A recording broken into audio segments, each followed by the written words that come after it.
guys. Good morning. Today is Thursday, May 23rd, and we are smack in the middle of the greatest story Hashem ever told. I'm just going to wait a minute, see who pops on. Let's turn on the chat. Okay.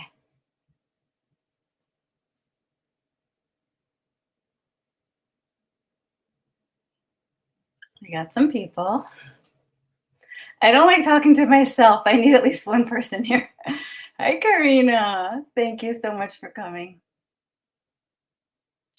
Okay, so today is not only May 23rd, it is also Tesvav Iyar. What is Tesvav Iyar? My Hebrew birthday. Hi, Sydney. And usually I miss my Hebrew birthday because I am not that aware of the Hebrew calendar, but I'm trying to get better about that. This year I caught my Hebrew birthday, and I caught so many other things that I want to tell you about. For the first time in 49 years, I understood that anyone born in Iyar, from Pesach to Shavuos, in the 49 days, is a Sephira baby. And each day of the Sephira is assigned a certain Sephira within a Sephira. There's, of the 7 Sephirot, you break it down, and there's 7 attributes assigned to the 7 main attributes, meaning my birthday is associated with, I just found this out yesterday, is Gevura Shebahod, and that is so my essence. Hod is like gratitude and splendor and awe and thankfulness to Hashem, which is the core of my essence, and Gevura is strength on the female side. Both are on the female side of the tree of life. And I have Gevura because I fearlessly speak the truth. And that just came out of me. That attribute came out of me as of 2020. It clicked on when my son-in-law said the P word to me, Pandemic, that word. And I was like, what? And from that moment on, there was no stopping me. I was like, what did you just say?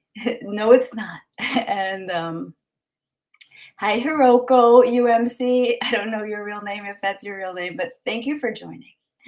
And what else did I find out for the first time? Okay, so that I am a sphere baby and I have this attribute in my soul. I also found out that each one of the 72 names of Hashem is assigned to a 20-minute segment of the day. And Ruthie, I know you're not with us now, but when you're watching this later, thank you for helping me figure this out, because it's a moving target. When you figure it out, you have to put in the sunrise of the day you were born. Ruthie found me a website that finds the sunrise of your date of birth. And I was born in Nuremberg, Germany, because my father was stationed in the army there. He was a chaplain in the army. So in Nuremberg, Germany, the sunrise time, and then the 20-minute segment associated with the 3-letter name of Hashem. I discovered this 2 days ago. I got this chart just in time from the Kabbalah Center. I ordered it. I'm going to hang it in my room here. This is my name of Hashem. Nun Mem Sofis. Necheni Mima Make Mayim. And I have access to Hashem through that portal anytime. Rabbi Gozlan said that. We learned this from Rabbi Gozlan. And Rabbi Gozlan, he doesn't even know it. He is my umbilical cord to the Zohar. He's my maestro. He is my teacher. He's my chacham. And it's a shame I don't speak Spanish, because it really is work to listen to him. I have to sit and I have to translate and I have to listen again. And then I have to go onto Google Translate because the closed captioning didn't really explain it well enough. It's work, but he is the one. He's the one for me. He's the one that I can learn Zohar from, and it resonates so deeply in my soul. Thank you for the birthday wishes, guys. Hi, Irma. So it's amazing what you can discover. once your soul opens up to the Zohar, all these new things that I wasn't aware of about myself.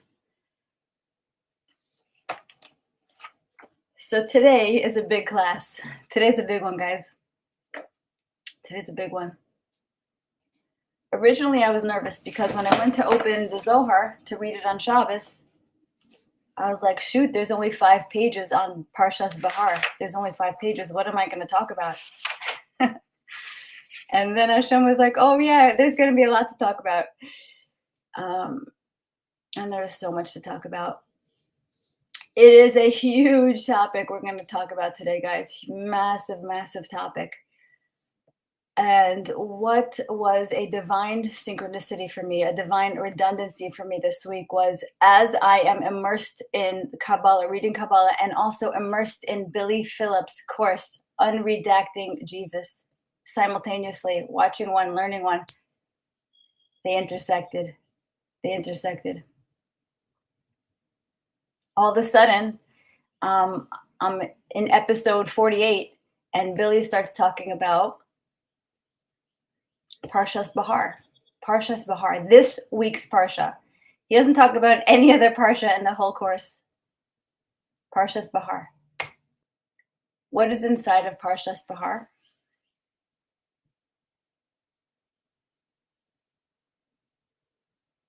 Something so massive. It is the secret of who is called the Son of God.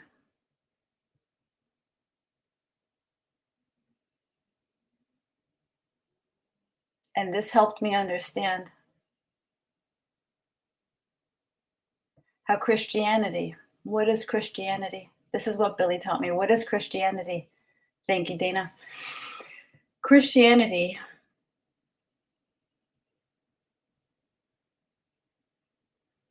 are the nuts and bolts of Zohar at the literal level. They took the genius, the brilliance of Zohar, the radiance of Zohar at the surface level, and they turned it into Christian dogma. They distorted it. They used it. The powers that were used it. The literal words of Zohar, which Zohar should not be taken literally. That's the last thing you should do to the Zohar, is take it literally. It is a code meant to be decoded.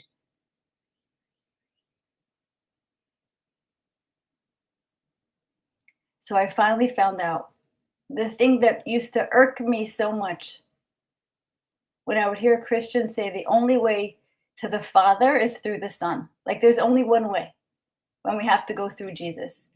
And I would be like, how do they not see how limiting that is? How do they not understand how mind controlled that is? It is a mindless mantra, and you could see their eyes glaze over. I'm sorry to the Christians out there, but this is a truthful Jewish perspective if you want to hear it. All those mindless, dogmatic Christian mantras, there's only one way to heaven. When they start launching into those, you know what I'm talking about, when the Christians just start spewing. And I'm like, what they're saying has a basis in the Zohar, but it was distorted. It was taken literally. We're going to go into the Zohar to find where this was mined from, or where it was taken from. But the beautiful thing, and this is what Billy explains, when the lies come off of Christianity, when everything that was manipulated disappears, vanishes, what's going to be revealed, what's going to be left behind at the core is going to be the Zohar, the real meaning of the Zohar.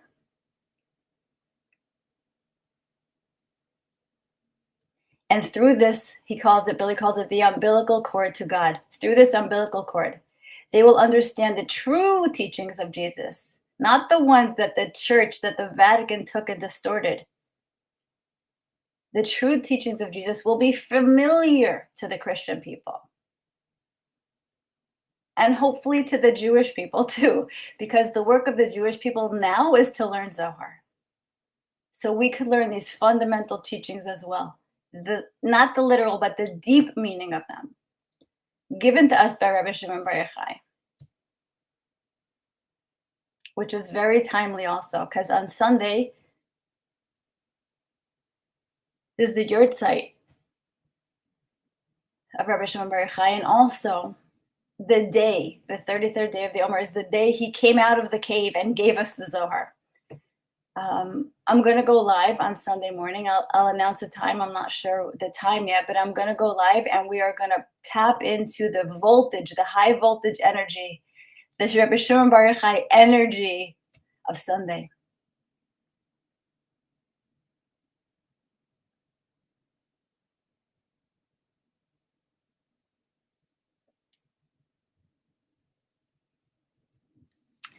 In addition to the Christians needing to understand how they've been misled, how they've been fed distorted truth, the Jews are going to have to do something too. What are the Jews going to have to do? We're going to have to come out of our Jesus derangement syndrome. And this is some harsh talk to the Jews also. The Jews have shrouded Jesus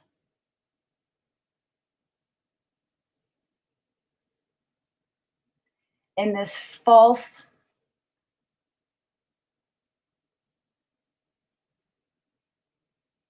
identity. He did something wrong, he was no good, blah, blah, blah.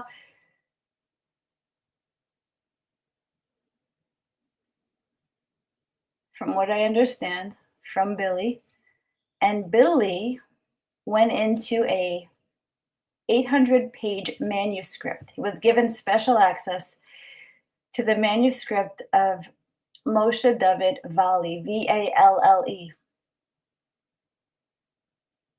Who is Moshe David Valle?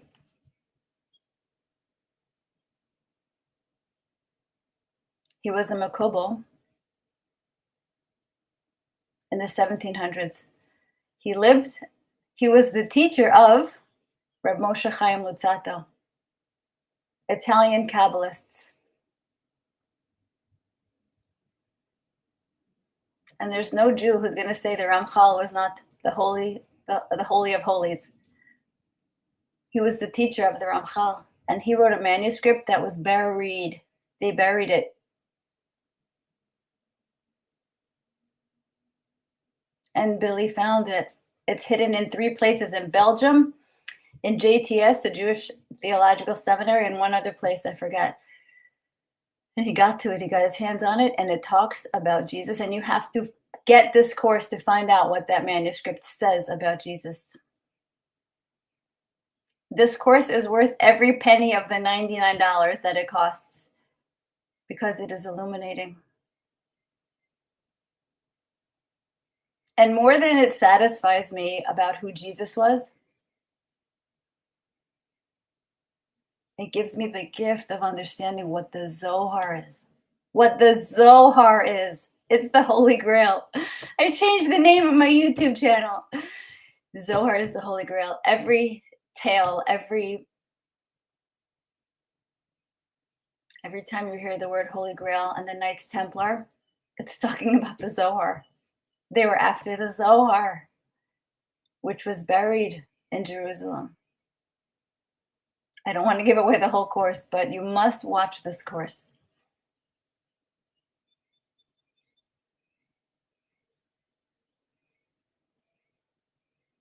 I just changed the name, not the channel.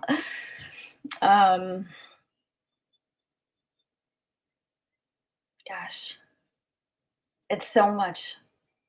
Unraveling this Jesus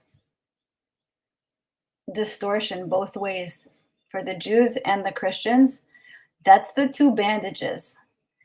Mashiach is sitting at the gates of Rome. Why is he at the gates of Rome? What is he telling us with that? He's telling us that's the epicenter of where the lies about Jesus came from. And when the Jews take off the bandage, that they falsified the story of his life. When we recover from our Jesus derangement syndrome, And derangement syndromes originate from Amalek. Trump derangement syndrome, Q derangement syndrome, Kabbalah derangement syndrome, Jesus derangement syndrome. They all originate from Amalek's media campaigns. When you hate something and when you're afraid of something and you don't even know why, it's a derangement syndrome sponsored by Amalek. Huge. So when Jews can recover from their Jesus derangement syndrome, they hear Jesus and they freak out. We have to stop with that. We have to settle down the triggers and listen with an open heart and understand Jesus came to try to bring Mashiach. As part of the Mashiach process, wasn't the time. Rabbi Shimon Bar Yochai said to him, it wasn't the time. I learned this in the course also. But Jesus went ahead anyway with the effort. He just wanted to push Mashiach through. He wanted to make a run for it. And I thank him for that. He wasn't successful in his time, but we will be successful now. Because we're open to taking off these bandages. Mashiach is sitting at the gates of Rome, waiting for us to hear this truth. He's only removing one bandage at a time because he wants to be ready to run. We're doing this work, the 12 of us right now.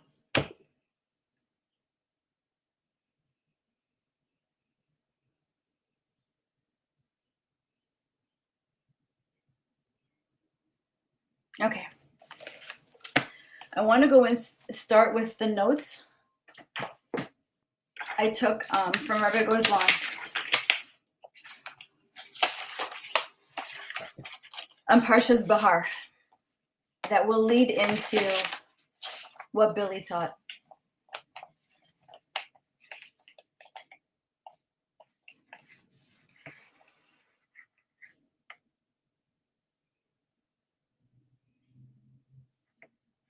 Okay, so this week's Parshas Bahar, talks about letting the slave go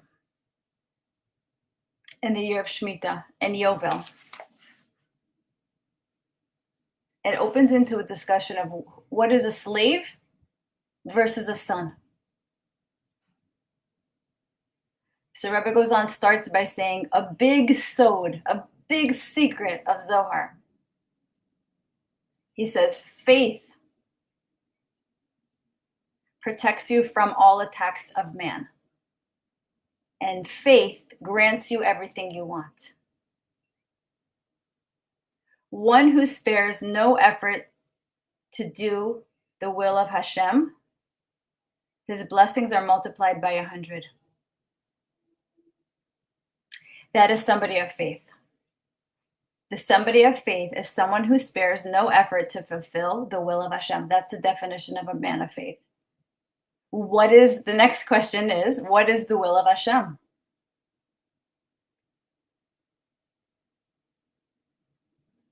The will of Hashem either means you can be a slave, meaning be an Eved Hashem, and you accomplish that by doing mitzvos, Torah and mitzvos, the 613 commandments. Then he goes into a few of them: kashrus, Shabbos, nidat, tzedakah, mezuzah, tefillin, the holidays. But then he says another way to do the will of God is to be a son of God.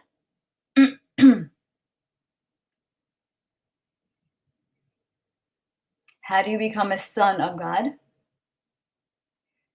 He says the same faith makes you a household member in God's house. Hashem lets you penetrate the secrets of his house. He said it's like courting a woman long enough and she will undress for you. So who is called the Son of God? He says, a Kabbalist. A Kabbalist. That answers our question.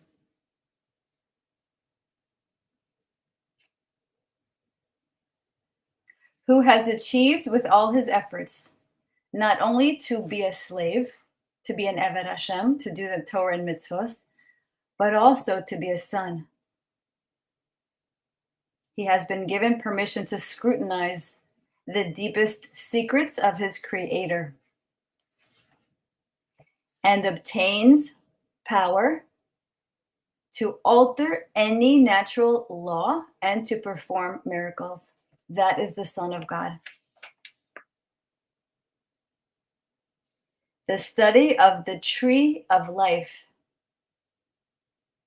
the Arbor del Vida, I'm learning a little Spanish, gives the title, confers on somebody the title, Son of God.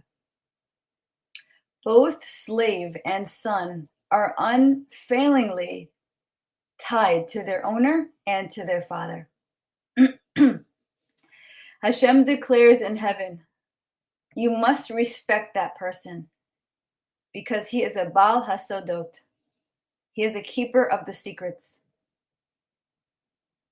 God is glorified through these two degrees, through the Eved of Hashem and through the Son of Hashem, the Ben of Hashem, his slaves and his sons.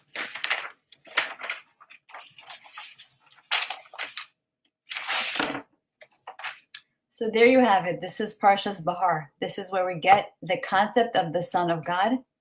And this is from where the Christian church took it literally to call Jesus the Son of God, because Jesus was a Mekubal. And Jesus could perform miracles because he attained the status of Son of God and he could rise above nature.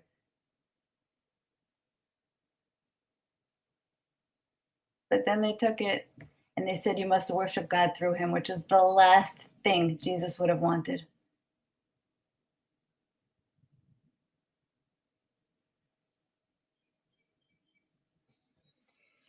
So then this is where I wanted to get into. Actually, let me play the clip of Rabbi Gozlan saying this so you hear it from his mouth.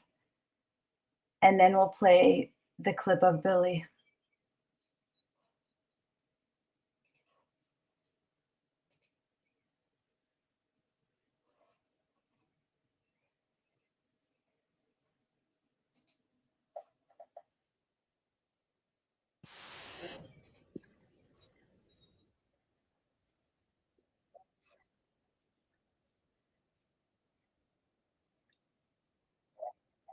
Hold on.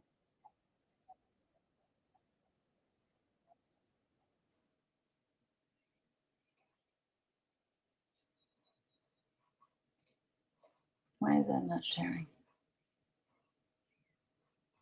Oh, there we go.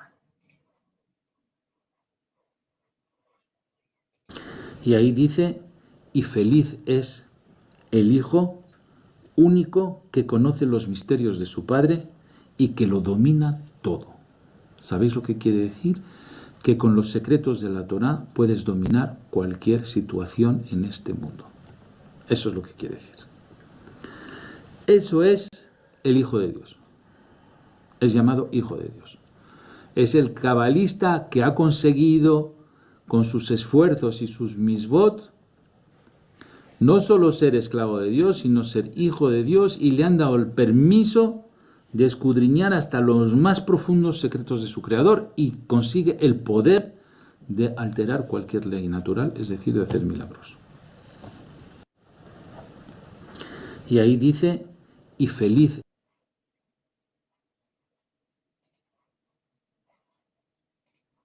Okay, there you have it from the maestro himself. And next I'm going to go to Billy, talking about this week's Parsha also and how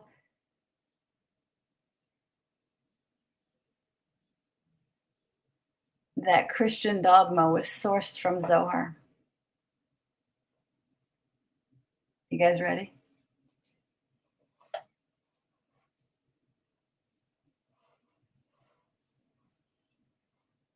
Hold on.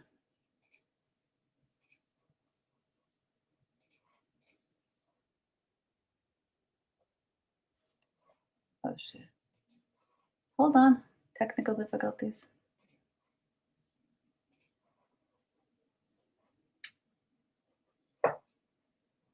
We now discover more secrets that were revealed in the cave by Shimon Bar Yochai. The secrets you're about to hear have been censored and redacted from the books over history. They have shaken up the rabbis and scholars throughout the centuries. Bar Yochai is revealing secrets about the Torah portion called Behar. This just happens to be the week that Behar was read on the Sabbath. Happy is the portion of the son who deserves to strive to know his father's secrets. It is to the glory of the son to have power over everything.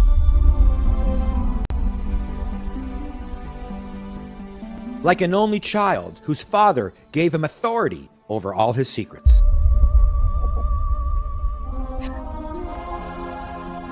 He who strives to know his father's secrets is called the Son of the Holy One. Blessed be he. A son is always bound to his father without any separation at all. No one stops him. Take care of this man who is trusted of the king, who has all of his master's mysteries in his hands. Behar means on the mountain. Rabbi Shimon is referring to the son on the mountain, on the very day he's proclaimed a son.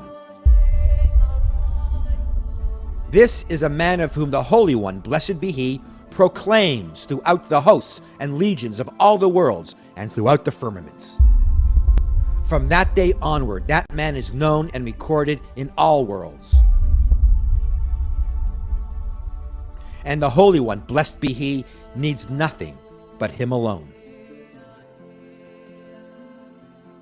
A voice stirs and proclaims, it is well for an only one, that man, to be with an only one, the Holy One, blessed be he, and for the one to be occupied with the one. Here are the key takeaways.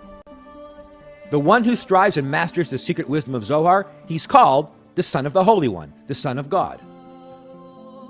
2, he has authority over all of God's secrets. 3, he is treated like an only child, an only son. We have just discovered the true origin of the concept known as the Son of God. It originates in the hidden divine wisdom of Zohar. There we have it. That is one of the bandages on Mashiach. That is actually both bandages on Mashiach, waiting at the gates of Rome.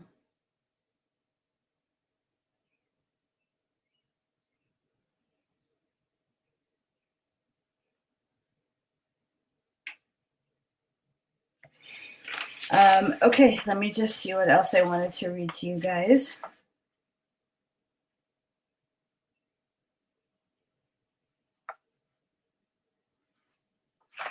I just wanted to explain to you, through the tree of life is explained the quotation, you can only get to the Father through the Son. So the 6 sfirot, Chesed, Gevura, Netzach, Hod, Yesod, Tiferes, these 6 spheros in the middle, we're called Malchus at the bottom. This earth, this physical world is called Malchus. It's at the bottom of the tree.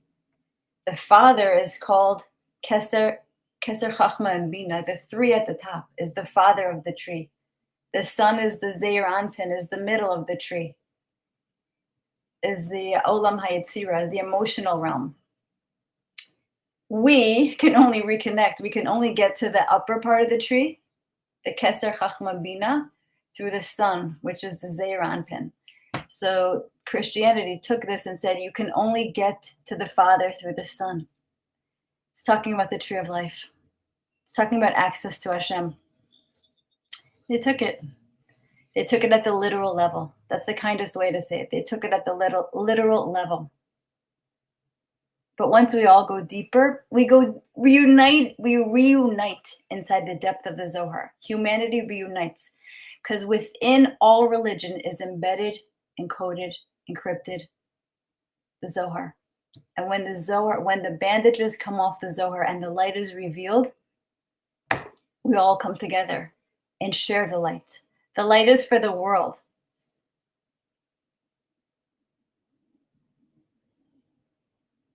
Yes, Chase. Chase said, so basically everyone who embraces the teaching of the Zohar becomes the sons and daughters of God. I think you have to become an expert in it to actually change nature. You have to really know how to live it and use the combinations of the letters. It's all about the Hebrew letters. Once you know how to use the Hebrew combinations and sit in meditation with them, that's what alters reality. It does all make sense now. That's what I had. That's the gift that Billy Phillips is giving to me, of the clarity that he gives me, the questions that he answers for me, is like my soul can finally find rest. Irma said, I think we all have the potential. Yeah, I think we do. All right, guys, let me see what else I wanted to tell you. Okay, so I just want to go over a conversation that I had right before the class. I want to go back to the Q plan, the military mechanism of Mashiach ben Yosef that Trump is at the head of. What did Esther say to me this morning? I'm going to get it up on my phone. So she kept urging me to watch this 20-minute video from a guy named Ivan Raiklin. I put it on my Telegram channel. It's 20 minutes and it's worth it. And I'll put it up again today on my Telegram channel. And I'll share it to Facebook for those people on Facebook. So this 20 minutes is of this guy who calls himself the deep state marauder. Marauder. I had to look up that word. It means like a raider. Marauder. The deep state marauder. And what did Esther say to me? So basically he's saying in this 20-minute rant, he's saying that there are hundreds, if not thousands, of ex-military and sheriffs clamoring to be deputized, waiting at the bit to be deputized by the National Guard, by Trump. She said to me, Esther said to me, all the people that didn't start a civil war, that have showed restraint, all the people who are card-carrying members of the NRA that have showed considerable restraint. Can't talk this morning. They did not start a civil war. They are clamoring to be deputized. And what will set this off, according to Ivan? He has a cache of emails and communications between the mid-level players of Amalek, the middle section. The heads have been taken out in Gitmo. It's the mid-level Amalek players. He's got all the receipts on them. And he says when they go up on Twitter, on X, and everyone can see them, that's when the shift hits the fan. And hopefully we get to see fireworks. So I just want to thank Esther for making me realize just how important watching those 20 minutes were, because that's likely how it's all going to start. And it's all going to go down from there. Yes, Ivan Raiklin.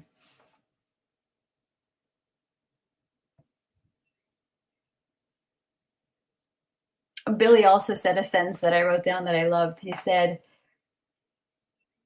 the act of revealing the secret wisdom of the Zohar is the trigger. Talk about triggers. Is the trigger. So Ivan is doing a trigger on the military level, and we are doing a spiritual trigger here by revealing the secrets of Zohar. He said the act of revealing the secret wisdom of the Zohar is the trigger to reveal the hidden light, the Or HaGanuz.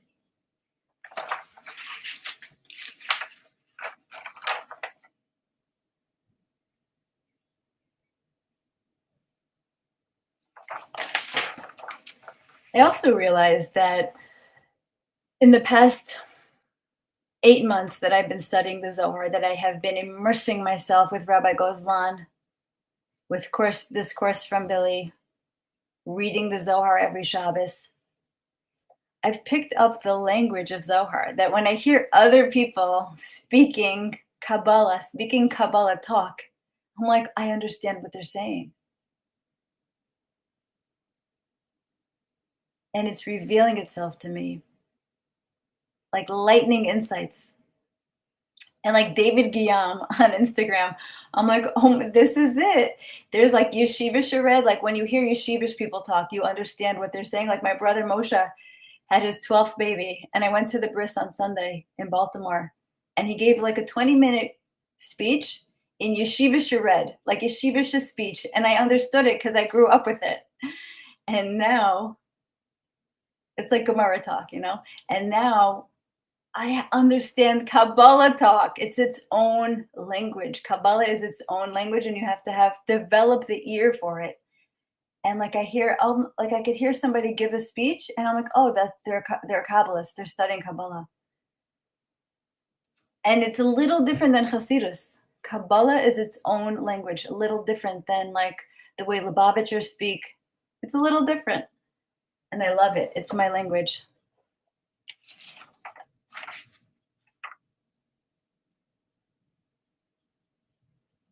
Okay, I think that was it. I want to go to the Zohar. There was one thing I flagged from the 5 pages, a very small parsha. And what's interesting that Billy said about this parsha, he actually showed a picture. He flashed a picture of my book in his course, this exact page. And he said, this is where they redacted the part of Zohar that discusses how to be a son of God. And he explains it that it's very hard to understand. I'm going to try to explain it well, but he says, from the perspective of people who try to block Kabbalah from spreading, the anti-Kabbalists, he said, the anti-Kabbalists try to say Kabbalah only came out in the late 1200s by a man, Moshe Dilian. They say he was the founder of the Zohar. Why did they try to do this? Why did they try to change the timeline of the rediscovery of Zohar? Because they want the concepts of Christianity to have come first. They want Christianity to have been the founder of concepts like Son of God. When really, it was the Zohar, which was found by Rabbi Shimon Bar Yochai in the 1st century, in the 100s, not in the 1200s by Moshe Dilian. So they redact anything that sounds like Christian dogma, Christian mantras. Because if the Zohar is shown to have predated Christianity, then we'll understand that Christianity stole concepts from the Zohar and took them at the literal level. That's what Billy explained. So it's not when I read it, it's not in here. It's not in the Sonsino edition. And I felt betrayed. I felt lied to by the Sonsino press. But the lies are coming off. The bandages are coming off.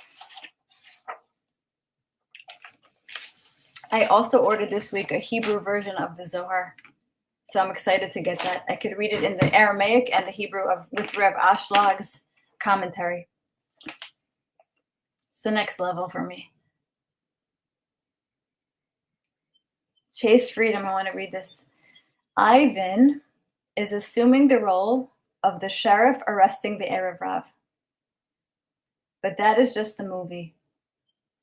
Many of these second-level operatives are just acting as well. Like the Biden administration lackeys.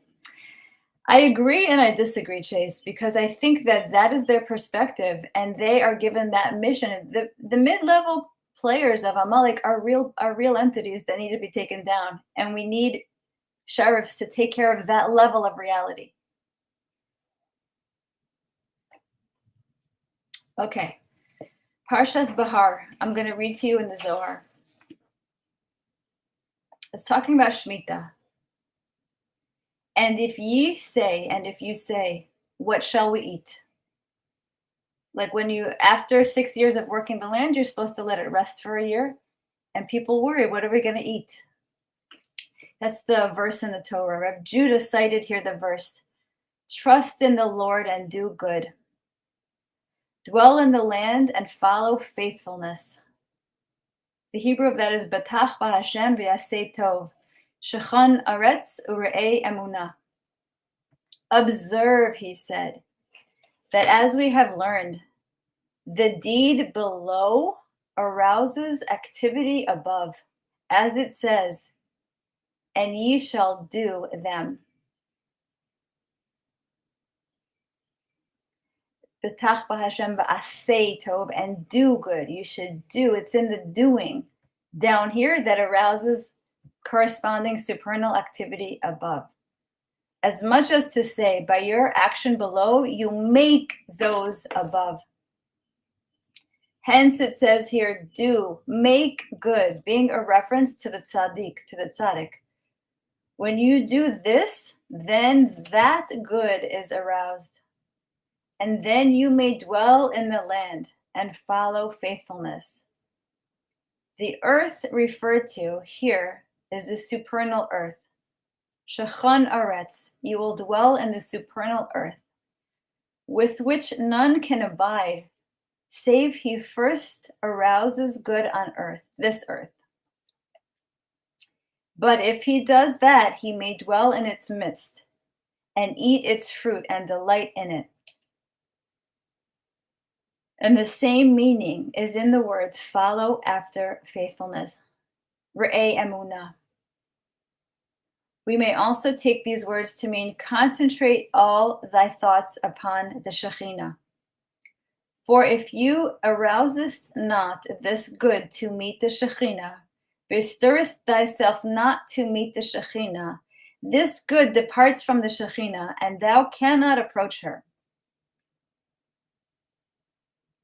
As thou cannot approach a burning furnace, and if thou does approach it, it will be in fear, like the one who is afraid of death. For then a fire burns to consume the world. But if this good advances to meet the Shekhinah and abides in her, then thou needest not fear, and then thou shalt decree a thing, and it shall be established unto thee. And light shall shine upon thy ways. Eov 22:28. For the sons of faith, bend the will of the Shekhinah to their will every day. Who are the sons of faith? Those who arouse this good to meet the Shekhinah and do not spare their substance, knowing that the Holy One, blessed be He, will give them more, because they set in motion blessings before Hashem. Hence, if ye say, what shall we eat in the 7th year? The answer is, I will command my blessing upon you in the 6th year, just as it is written. See that the Lord giveth you on the 6th day bread of 2 days.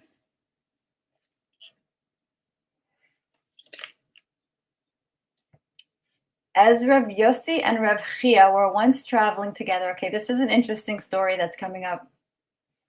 I'm going to read another page and a half. As Rav Yossi and Rav Chia were once traveling together, they saw in front of them 2 other men going along. They saw another man come up to them and say, I beg of you, give me some food. If only a piece of bread, because for 2 days I have been wandering in the wilderness without tasting anything. One of the 2 men thereupon took out the food which he had brought with him for the journey and gave him to eat and drink. Said his companion to him, "What will you do for food? For I am going to eat my own." He replied, "Do I want to eat yours?" The poor man ate up all that he had, save some bread, and this he gave to him for the road. So Rav Chia and Rav Yossi are hanging back, watching that whole scenario take place. A poor man approaches two other travelers, says, "I'm starving." One of the travelers gives him everything that he has. Said Rav Chia, "God did not desire that this good deed should be done by us." Rav Yossi replied, "Perhaps that man was doomed to some punishment. That man who gave him everything was doomed to some punishment, and God sent this other man so as to deliver him." They resumed their journey, and soon after, the man who had given his food became faint. Said his companion to him, "Did I not tell you not to give your bread away?" Rav Chia then said to Rav Yossi, "We have bread. Let us give him some." Rav Yossi said, "No. Do not undo the merit of his good deed. Let us hang back and watch a little, for assuredly the pallor of death is on this man's face, and God prepared some merit for him in order to deliver him." Meanwhile, the man fell asleep under a tree, and his companion left him. Rav Yossi and Rav Chia saw a fiery adder. What is an adder? It's a poisonous reptile. He saw a fiery adder by him. "Alas for that man," said Rav Chia, "surely he will now be killed." Rav Yossi replied, "He deserves a miracle should be done on his behalf." At that point, a snake came down from the tree with intent to kill the man. But the adder, A-D-D-E-R, the adder, attacked the snake and killed it, and then turned its head and departed. Rav Yossi said, "Did I not tell you that God desired to perform a miracle for him, and that you should not exhaust his merit?" The man woke up, and he began to go on his way. Rav Chia and Rav Yossi came up to him and gave him food. When he had eaten, they informed him of the miracle which God had performed for him. Rav Yossi then quoted the verse, "Trust in God and do good. Betach b'Hashem v'yaseh tov. Shechan aretz ure'ei emunah." Happy, he said, is the man who does good with what he has, because he arouses good for the community of Israel with righteousness, with tzedakah. Hence it is written, "Tzedakah tatzil mimaves." Tzedakah can save you from death. Why so? Why? Because tzedakah is the tree of life, and it rouses itself against the tree of death. It takes those who are attached to the tree of death and delivers them from death. And what rouses it to do so? You must say, the charity, the tzedakah, which a man does, as it were, he performs it above also. So what you do down here affects what happens up there. It's a pretty powerful story.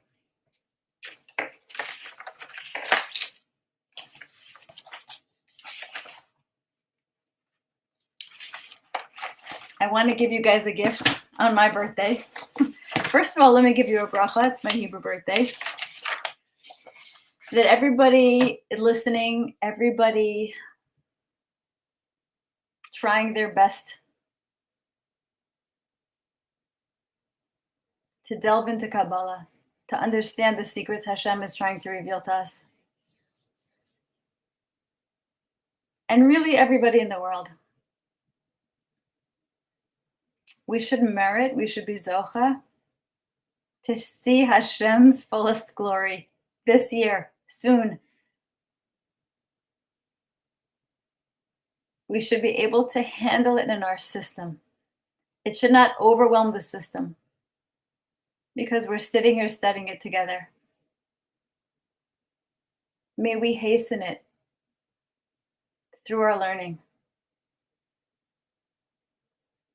May everyone know good health in their life, good faith,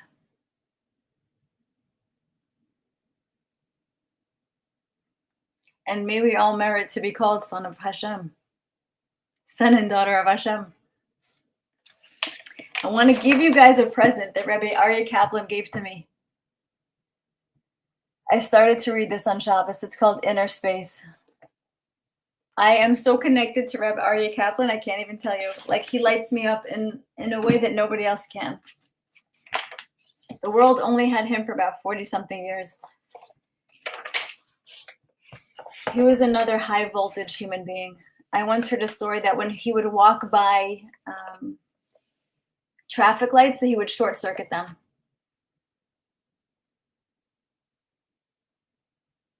What does he say on page 14? But there is a much deeper way of looking at the concept of free will. We have said that the greatest good God could give. What's the greatest good God could give us? What is it, guys? I asked my kids, I'm like, guys, what's the greatest good Hashem can give us? Does anybody know?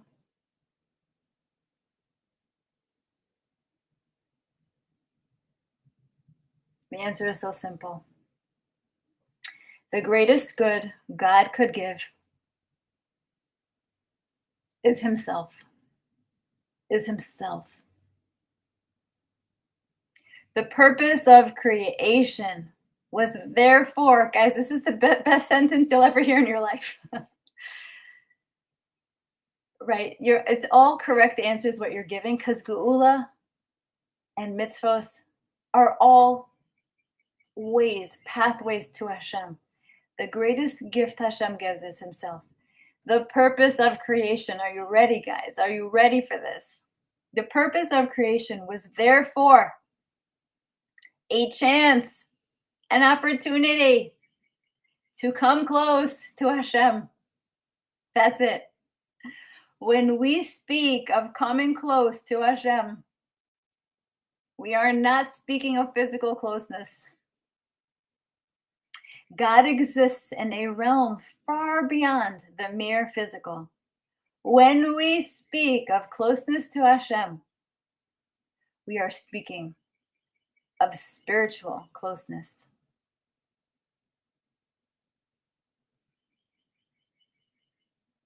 And what we learned last week, the law of affinity. When we make ourselves from this physical place, when we transform our physical selves into spiritual beings, because we can come close to evil, the law of affinity is negated. So by the fact that we transform evil into good, we gain closeness to Hashem by acquiring more light. And there's 13 attributes that Hashem lays out for us how to be more spiritually similar to Him. Hashem, El Rachum V'Chanun, Erech Apayim Rav Chesed V'Yemes, Notzer Chesed Le'alafim, Nosei Avon V'Pesha V'Chata V'Nakei. Boom. That's it. Those are His attributes. Learn them, mimic them, be them. And then there was another paragraph on page 18.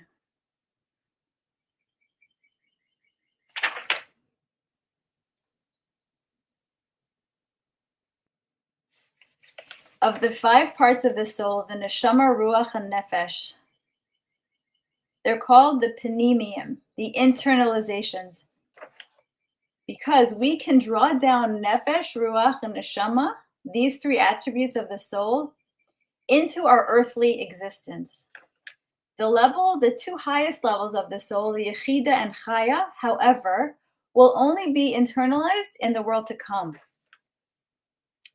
For this reason, they are now called makifim, and envelopments, or ataros, crowns, something you wear on your head, outside yourself. Because they actually transcend individual personality. This is alluded to in the Talmudic statement that in the ultimate future, there will be no jealousy, no hatred, no strife. And the righteous will sit with their crowns on their heads. In their heads, sorry. Their crowns in their heads. Delighting in the radiance of the divine presence. The symbolism of a crown resting on the top of the head represents our inability to perceive or grasp a spiritual concept with our mind. As a result, this concept is said to transcend human intellect, and it just can envelop it from without. In the world to come, which is any minute now, in the world to come, however, these crowns, it says, will be in the head, inside the head of tzaddikim. Man will be able to perceive the radiance, the Zohar of the divine, to the greatest extent possible, without completely losing his individuality. And that's like the best thing I ever read in my life. And I wanted to share it with you guys. It's a very deep, and you can listen to it a few times, but that's powerful. Very powerful. Okay, guys, I want to finish with Enoch, with Chanoch.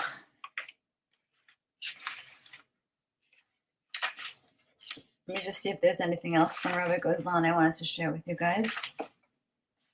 There is one more thing I want to share really quickly. Rabbi Gozlan was saying that tefillah, prayer, carries the most impact on heaven when you know the specific combinations of Hashem's name, the intentions to hold, the letter combinations to have in mind while you're praying, which very few people know. But he said there is a workaround, a trick, he called it. He said you can hitch your wagon to the locomotive of David HaMelech when you say the Psalms, and the Kabbalists when you learn Zohar. Since we don't know all the names and all the intentions, you can say, before you begin, we connect with the mind of David HaMelech before you say Tehillim. And before you start learning Zohar, I connect with the mind of Rabbi Shimon Bar Yochai, or pick any Kabbalist. He said, since say, so my words join their intentions. You become a wagon hooked to their locomotive. And you can hitch a ride. And that reminded me of, there's a certain Yehi Ratzon that you can say before saying the Psalms. And it says in that Yehi Ratzon, I'll read it in English and then I'll read it in Hebrew. May it be your will, Hashem, our God, and the God of our forefathers, who chooses his servant David and his offspring after him, and who choose songs and praise, that you pay merciful heed to the Psalms that I shall recite, and consider it as if David HaMelech of blessed memory recited it himself. Yehi Ratzon lefanecha Hashem Eloheinu v'Elohei Avosinu habocher b'David avdo u'b'zaro acharav habocher b'shiros v'sishbachos shetefen b'rachman l'skriyas mizmor tehillim she'ekra ki'ilu amaram David HaMelech olav hashalom ba'atzmo. And that's the same thing Rabbi Gozlan was saying. We're hitching a ride with David HaMelech, that when we say the Tehillim, Hashem should consider it as if David HaMelech himself is saying it, and David HaMelech knew all the secrets. Okay, guys, very, very powerful class we gave today. I hope it helped you the way it helped me. Have peace with clarity. Clarity brings so much peace. I don't have to fight anyone about Jesus. I don't have to get triggered by Jesus anymore. When people start saying you can only get to the Son through the Father, I'm like, they're just taking it literally. It's no big deal. One day they will understand the deeper meaning. Chapter 6, Book of Enoch.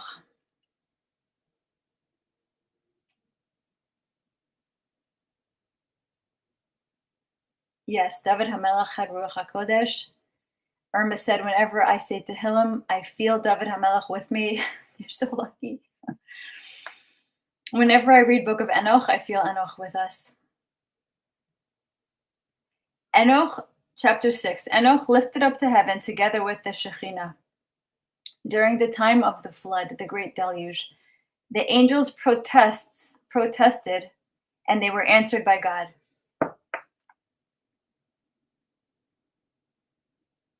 Rabbi Yishmael said, Metatron, the angel, the Prince of Presence, said to me, when the Holy One, blessed be He, desired to lift me up on high, He first sent Anaphiel, the prince, and he took me from their midst in their sight and carried me in great glory on a fiery chariot with fiery horses, servants of glory. And he lifted me up to the high heavens together with the Shekhinah. As soon as I reached the high heavens, the holy Chayot, the Ophanim, the Seraphim, the Cheruvim, the wheels of the Merkava, the Galgalim, the ministers of consuming fire, perceived my smell from a distance of 365,000 myriads of parasangs, and said, what smell of one born of woman, and what taste of a white drop that ascends on high is this?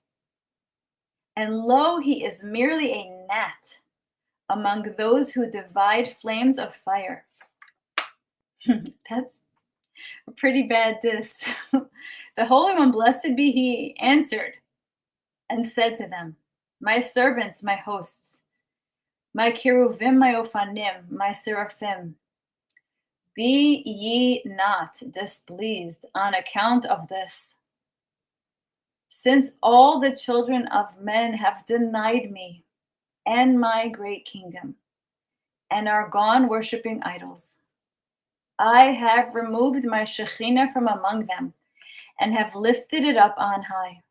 But this one, Chanoch,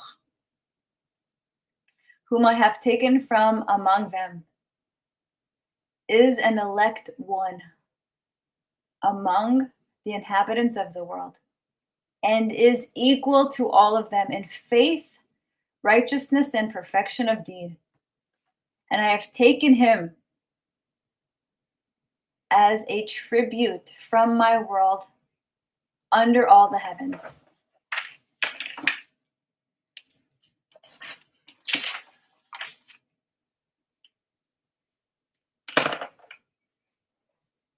Okay, guys, I think we covered a lot today.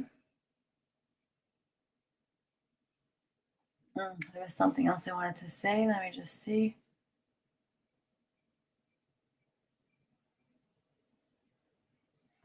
Oh, I wanted to say that I am going to do an extra live on Sunday. I think I'm going to do it at 8 a.m. Eastern time, because it is Lag BaOmer, which is the yahrzeit,